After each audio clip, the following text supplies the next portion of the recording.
As so many of us know, losing a loved one is never easy, and going through the grieving process can be different for everybody. That's why one local woman is using her own grief to help others through theirs. We are now joined by award-winning author Sheila K. Collins. Thank you so much for being here, Sheila. Oh, thank you. I mean, amazing.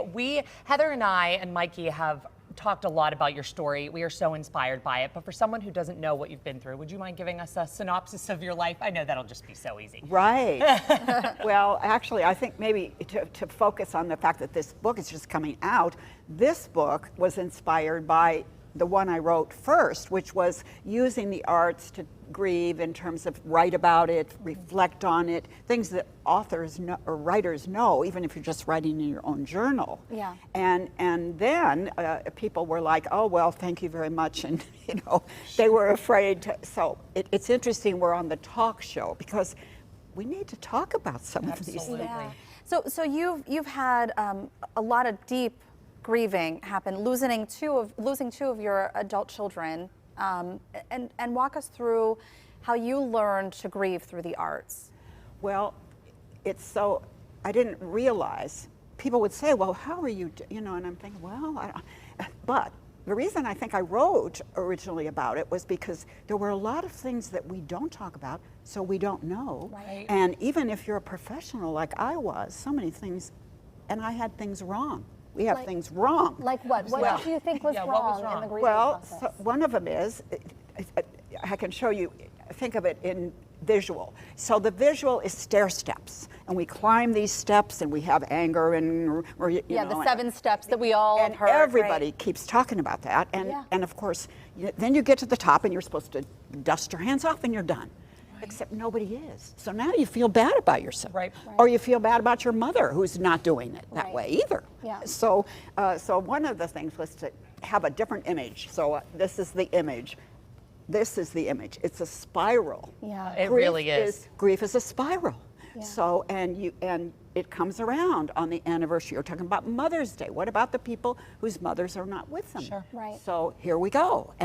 But it gives you an opportunity to reflect in a different way now on your mother. And you know, mothers get better when the kids get older and realize more about what's happened. They learn too. They learn too, yeah. Sheila, this makes so much sense. My aunt lost her adult daughter, my cousin, and she received some advice from a friend who had gone through something similar, that the grief never goes away. You just learn to live along with it. And so the spiral makes kind of sense in that way. And it transforms. And it transforms. And if you use the arts, it'll really transform.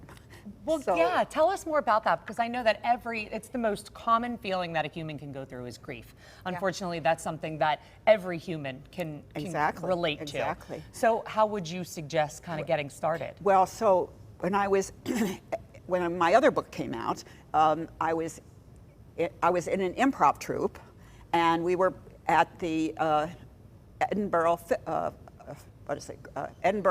Fringe Festival. Okay. And so the publisher said, you need to be, you know, talking about your book. And I said, well, nobody knows me. I mean, I'm not a famous person or anything.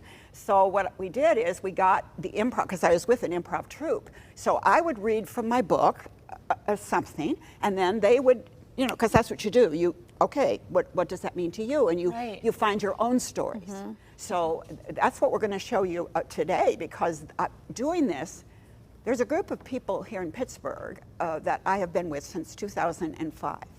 And we have been through a lot together. It's a lot of life. It's just a lot of life. It's a lot of family members dying. It's a lot of lost jobs or broken shoulders. I mean, you know, there's a lot of things that come along that we need our peeps to help us with, our sisters for sure. We're seeing your people right here. How fun. Community is most important. Very quickly, and I know you're not going anywhere, but very quickly, you have a special event that's planned for this Thursday. Can you tell us a little bit about it? Yes. So one of the things in writing about the art of grieving, how you use the arts, and actually people don't often realize it, but if you go to a good funeral, there's wonderful music, there's inspiring stories, all of that, you know, is using the arts. Right. And so anyway, in the book, we had, of course, one of the most awful things that's happened here in our town is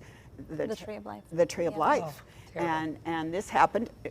We were, in fact, we were at on the day that it happened. We had a performance thing planned.